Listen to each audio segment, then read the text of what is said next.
Good day, my name is Blue Suit and today I'll be going over my review of the resource managing base building colony sim known as Hell Architect. In Hell Architect, you play as the role of a Hell Manager as you're tasked with building up undeveloped parts of the underworld to make your demon overlords happy as you torture sinners in new and exciting ways while tending to their most basic needs, as long as you see fit to keep them in your service. As the game begins, you're treated to a fully voice-acted 3-part tutorial followed by an actual main story campaign. The tutorial does serve well to familiarize you with many of Hell Architect's mechanics, and while many of them are staples of the genre like food, water, and tech trees, there are quite a few fun ideas that make it feel like a unique experience. The first is in all of the different torture devices you can build to antagonize your peons. Each of these was fun and creative in design, like the dentist chair that drills sinners' faces with a giant auger, or the catapult that violently pitches people into a nearby spike wall. These devices generate suffering, a currency that's used in the building of most of Hell Architect's buildings. The second cool mechanic that initially excited me was in Hell Architect's aura system. You could purchase decorations, hire special demons, or even randomly gain legendary sinners who give off auras that have different effects like increased movement speed or faster digging. The problem with these two systems, the auras and the torture devices, are that beyond the creativity of their design, there really isn't a lot of functional depth to them. The torture devices, for example, get more and more expensive and provide more and more suffering on use. There really isn't any tactical decision making to be had, as you always just want to buy whatever's most expensive and move on. It's the same thing with decorations. There are 44 different decorations that you can buy in a game to place around your underworld to spice things up. Their designs are unique, but every single one falls into two categories. It either improves your digging by providing a light aura, or it improves your torture devices by being considered dreadful scenery.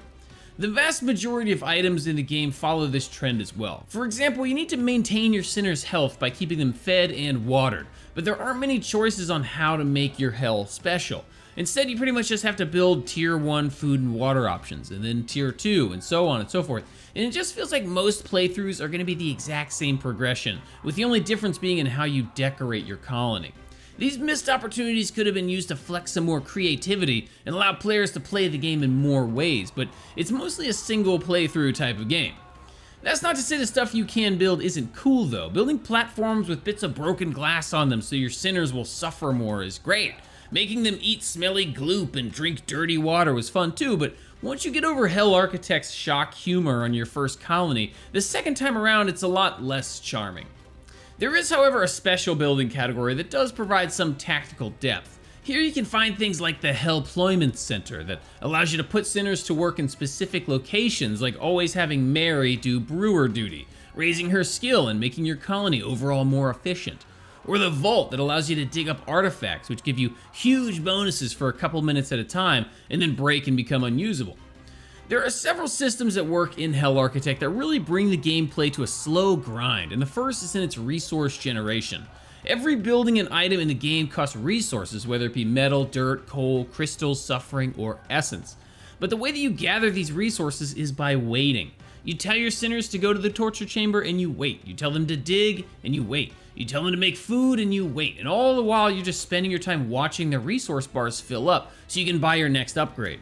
It does pick up some in the later stages as you build a huge sprawling hellscape that requires you to manage a large population over a huge base, but even then there's still a lot of waiting around due to the arrival timer.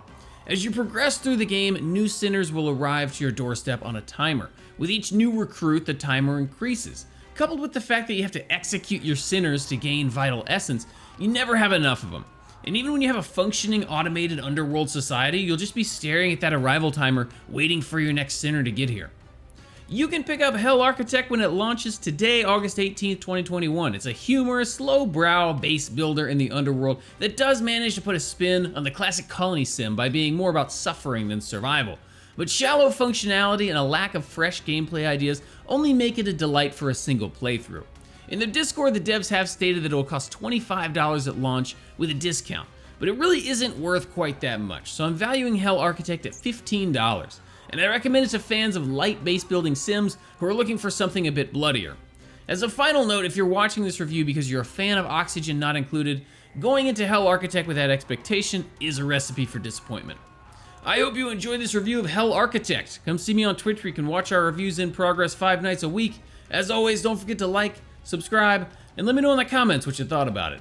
Until next time, peace!